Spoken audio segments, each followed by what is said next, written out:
Hayırlı gün millettaşlar. Biz mana bugün özümüzün redaksiyası bilen Rüstem Efendi Şafiqullinning istaxonasida. Hayırlı gün Rüstem. Hayırlı gün. Rüstem, indi bizning Qozon shahrida ham indi boshqalardan chetdagi tubatlarda big yaxshi buruk kishi bo'lib tanilib kela. U tikkan buruklarni indi hozirgi kunda ataqli professorlarning, yozuvchilarning boshlarida kiyirga mumkin. Mana shu burungi hunarni yang'artuvchi bo'laroq biz uning bilan uchrashamiz. Zamanda Rizaettin Faxriddin şu Qoraquul bulutlarını Tatar illərində yanğalıq olaraq görə hamı şundan so'ng tarala başladı. 20-ci yüz başında Tatar illəri ayrıca sövdəgərləri onu ayrıca yaratıb kiyerlər. Hem bazarda sata başlar. İndi 1920-ci illərdə mənə Mir Heydər Feyzi'nin gündəlikləri də var. Tatar illəri ayrıca küpləb mənə şu Qoraquul bulutlarını kiyə başladı. Rüstem Efendi sizga so'rov. Nechik mana shu hunarga kirib ketdingiz? Kim sizin için ustoz bo'ldi? Benim әти 16 yaşta men birinchi buyrakni tikdim. Шадымсыз birinchi bo'ldi. Ае шады, бик шады. Выставкада Сабантуй. Посещаем мероприятия. Болгарда булабыз. Bu neçə yaşlıq bərən terisi var? İş ay. Bu teri qoy yetiştiriləndə. Кавказда. В основном Узбекистан и Молдавия, Кишинев. Алар үстерәләр и без аннан оптовый ценаны белә алабыз. Бер тере ориентировочно 3000 траф. Демәк, шундай тери формасын өчен башка климатта кирәк. Климат кирәк. Просто bizning it бар, Ротвейлер. Ротвейлер идет как гладкошерстная порода. Ол bizning үйдә торды. Үйдә торганда аның шерсть гладкий иде. Бик зур үскәч, без аны урамга чыгарып җибәрдек. Урамга чыгарып җибәргәч, ул сразу бик каты кучерявый булды, җоннары үсте. Безнең сарыклар, ул җонны моның хәтлек буланың. Моның хәтлек. Ул аннарсын уже папахы булмый, ул нәрсә буланнар. Бездәге овчинадан сарыктан шушындый чыга овчина. Җылы яклардан килә торган овчина шушындый була. Ул нәрсә үсә бара, бу завиточкалар ачылып китәләр, алар зураялар. Бусы үсеп киткән уже. Папахының кайсысы үсеп киткән, аның җоннары уже ачылган. Булары җоннары әле аның завиточкалары ябык. Rüstem Efendi, мен монда бер кайда да күрмәгән инструментларны күрәм. Мәсәлән, бу нәрсә? Бу инструмент, размер замерить можно, если вы знаете, какой размер нужен. Мы можем головного убора замерить. Замеряем размер головного убора, если нету отметки. Это тоже от отца достался мне. Ему лет уже, наверное, 20, если не больше. Инструмент это лезвие, скорняжное лезвие. Очень удобное, со сменными. Сменные лезвия. Очень удобно. Инструмент скорняка. Им часто пользуются. Ролик для смягчения шва, скорняжного шва. Тоже часто пользуются. И вот такие вот плоскогубцы. Это основной инструмент скорняка, который подтягивает в некоторых местах для формирования шкуры. Вспомогательный инструмент. Тоже для смягчения шва скорняжного. Мы сортировку делаем шкур. Какие-то идут на папахи, какие-то мы подбираем по ворсу, они идут на ушанки, например. Первым делом сортировка. После сортировки начинается процесс, в первую очередь делается подклад головного убора. Изначально кроится подклад, я так делаю.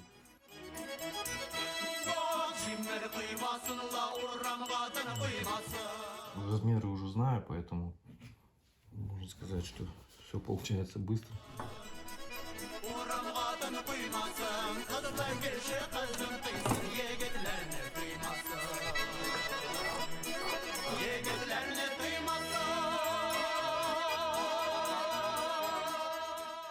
Да, материалы у меня. Новосибирск это самый такой город меховой. Там самый большой рынок в России, который занимается именно продажей мехов и сопутствующей фурнитуры. Это именно Новосибирск. Ну, так вот это. Ну, здесь такие вот у меня лекала, чтобы ускорить процесс. На каждый размер свой шаблон, да.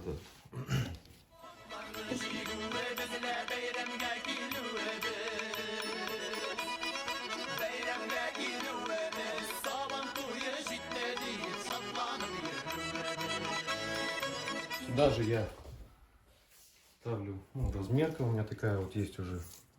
Отмечаю, какой размер. Покупаю такую тесьму, с флагом Татарстана. И в свой подклад, так как логотипа бренда у меня ничего нету, я вставляю такой флажок. И люди, когда получают товар, они понимают, что это произведено в Татарстане. Вот. Нет, туда не ставлю. Именно на папахе только делаю. Так, ну все, это теперь шить надо. Ага. Шьем? Давайте.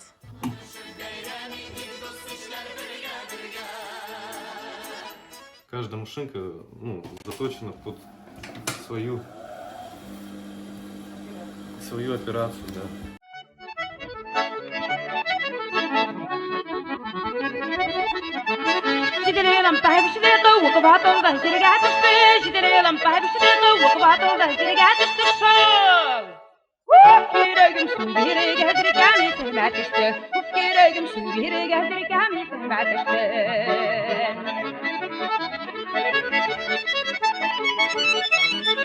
Яңайымның түрелерін әліп қойын тастымал, яңайымның түрелерін әліп қойын тастымал.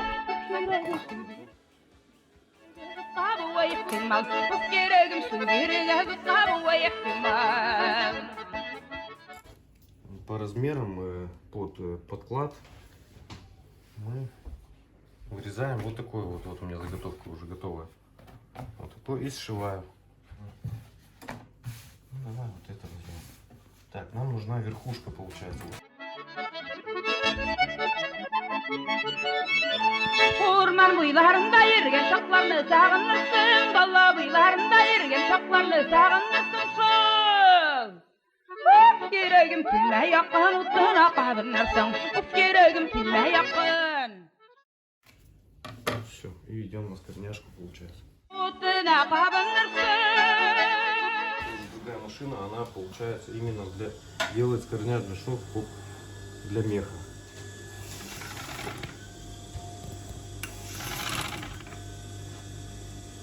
Это пинцет получается тоже специально скорняжный, он уже у меня тоже лет, наверное, 15. И вот он уже в таком состоянии, пришлось перемотать изолентой.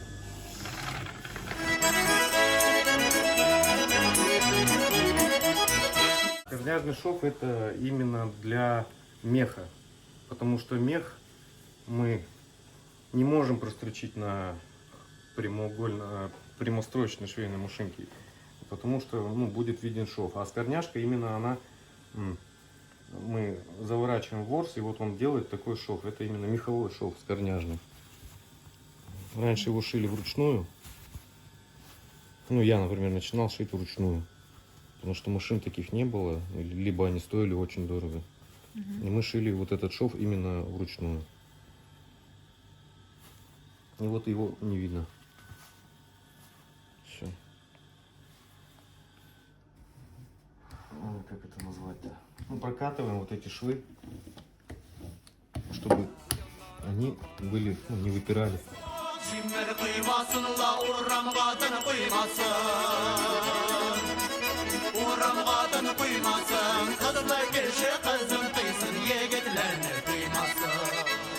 Теперь мы будем вот это шить к подкладу. Здесь у меня нитки как бы.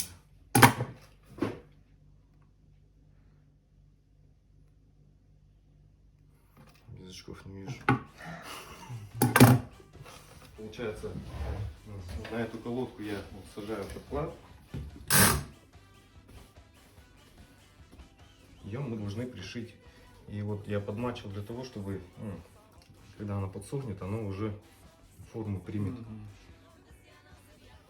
Вот у меня есть такой вот наперсток. Без наперстка не могу работать. Обязательно нужен наперсток. И мы пришиваем вот так вот. Здесь вручную, да. Здесь получается я шью вручную.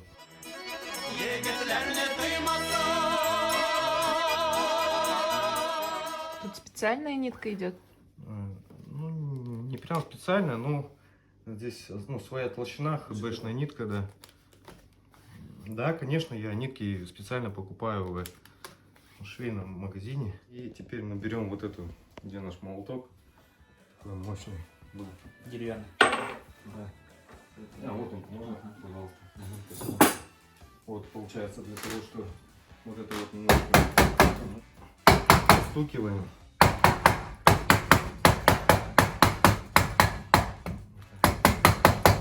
Постучали, и у меня тут есть. А вот он. И вот это мы немножко подчесываем, чтобы не было видно нитку. Ну, как бы вот такая основа получилась. Так, дальше мы берем, вот здесь у меня заготовка уже есть. Это вот нетканый материал, который ликан, как я говорил. Вот он, который держит форму. И вот эта заготовка, которую мы сшили на скорняшке.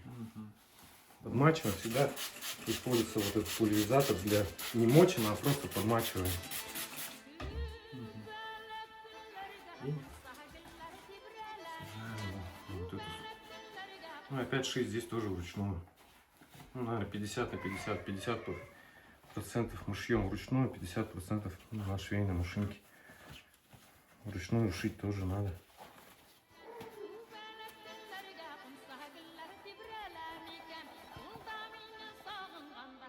Ну, вот так вот с двух сторон получается мы пришиваем.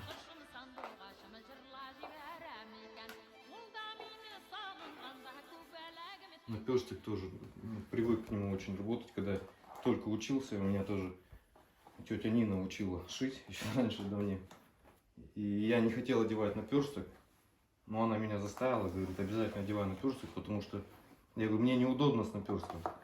Она говорит, неудобно, но ты должен привыкнуть. И я в итоге сейчас даже пуговицу пришиваю, когда обязательно одеваю наперсток, потому что без наперстка я не могу работать.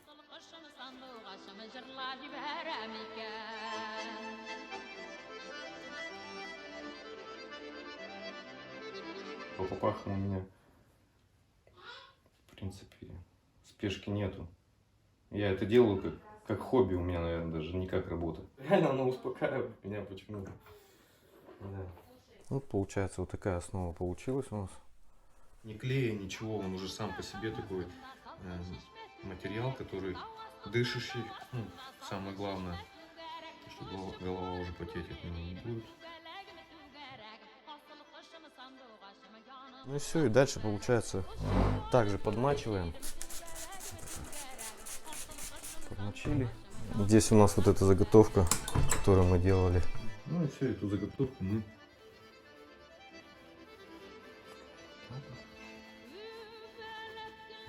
немножко также чуть-чуть.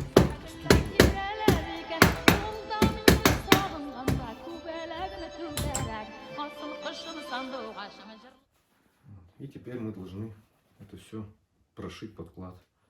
Подклад вот мы пришиваем к этой бейке, которая была пришита на основу. Ленар. Үйренесің? Ашый ма? Шайдыш. Шулай иттеріп эшләячәксеңме үзеңдә? Я. Нишләп? Аталам керек. Ну, 1,5-2 размера мы можем Регулировать. да. Вот так. Также немножко подмачиваем подклад. И уже финишный у нас.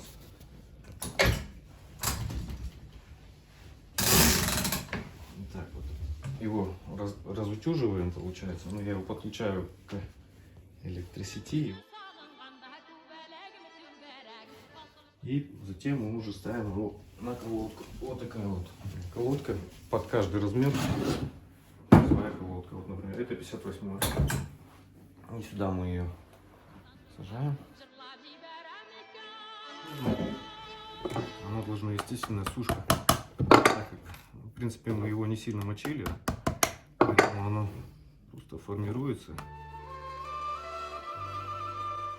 Зухра апа, менә монда сезнең ирегездән калган калытлар бар.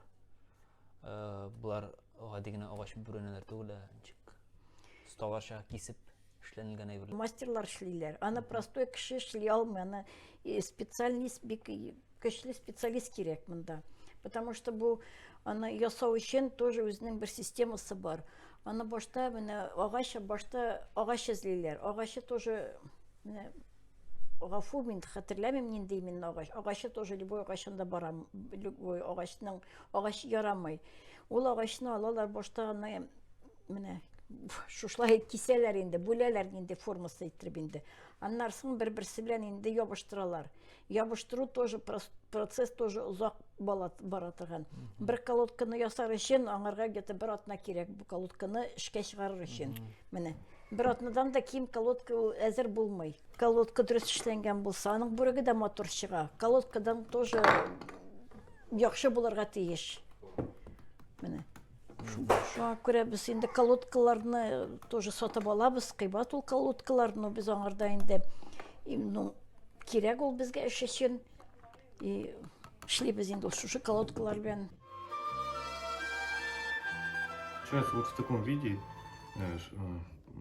папаха у нас 6-8 часов должна находиться при естественной сушке, не в камере, не перед радиатором, просто стоит в теплом помещении и уже подсыхает то, что мы мочили пульверизатором.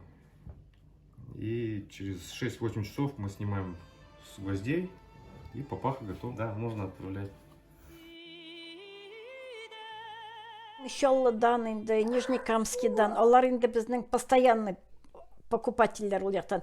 Әле узактан түгел менә бер бабай килеп алды. 14 февральдә туган көнемдә. Апа бүләк итә дип әйтте инде. Апа бүләк итәсе килә диде. Шуңа күрә менә тоже күреп алганнар, ишеткәннәр Сарман районыннан кемнәндер инде анда. Ишеткәннәр дә бездән заказ килеп бирделәр. Хәзер бит инде яшьләр менә әтиләрне 60-65 яшь тула. Нинди бүләк кирәк? Хәзер күп кеше менә яшьләр дә әтиләренә, шушындый әтиләренә, бабайларына шул папахалар бүләк итәргә бүләк итә башладылар әйе. Бабайларның возможностьлары может юктыр, булмагандыр, а балалар, туганнар, апалар бүләк итәләр ирләренә, бабайларына, абыйларына. Дуслар, менә сездә әгәр дә Әтиләрегезгә, энеләрегезгә, абыйларыгызга шундый яхшы, затлы татар бүләкләре бүләк итәргә теләсәгез, Рөстәм әфәнде Шәйхуллинга мөрәҗәгать итегез.